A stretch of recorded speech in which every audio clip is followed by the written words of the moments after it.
Öncelikle köyde bir taziye olduğu zaman önce camiden sela okunur. Bütün köy halkına duyurulur. Vefat eden duyurulur. Duyurulduğu anda bütün köy halkı mezarlıkta gereken bütün işlemleri kendi halkımız halleder. Hiçbir yerden yardım dilemeden, yardım almadan kendimiz hallederiz Allah'ın izniyle. Ve 3 gün boyunca köyde yapılan bütün masraflar, bütün yemekler, buna çay dahil, misafirleri karşılama, misafirleri konaklama gibi her türlü durumlarda kendi halkımız birbirine yardımcı olur ve bunu köy halkı karşılar. Hiçbir zaman taziye sahibine ekstra bir yük yüklemeyiz. Yani taziye sahibinin acısını yaşaması için, maddi manevi zarar görmemesi için gençlerimize dahil herkes elinden gelenin en iyisini yapar. Ve bu 3 gün devam eder ta ki taziye bitene kadar.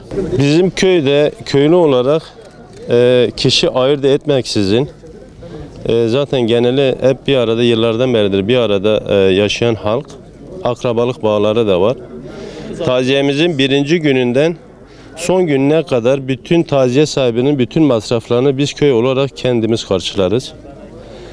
Gelen misafirimize karşı da onları en güzel şekilde ağırlar ve o şekilde göndeririz. Taziye sahibine karşı en ufak bir yükümüz olmaz bizim. Çünkü onun acısı, o ancak kendi acısıyla şey yapabiliyor, uğraşıyor. Biz halk olarak da onun acısını maddi ve manevi olarak en güzel bir şekilde yardımcı olur ve destek çıkarız. Yani sadece taziyelerimizde değil, bütün diğer konularda da bu birlik şeyimiz hep düğünlerimizde olmak üzere bir aradayız yani bu konuda. Selamünaleyküm herkese. Bizim taziye evlerimiz genellikle köy ödüyor. Taziye evinin sahibine asla ve asla ağır bir yük yüklemezdik.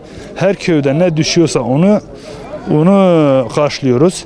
Çayımızı, ondan sonra hizmetimizi bizim gençler kendi arasında toplanırlar, yardımcı olurlar. Çaylarını güzel şekilde hizmet ederler, hürmet ederler ve şu davranışımız var, çok güzel. Bizim köyün şeyidir, geleneğidir.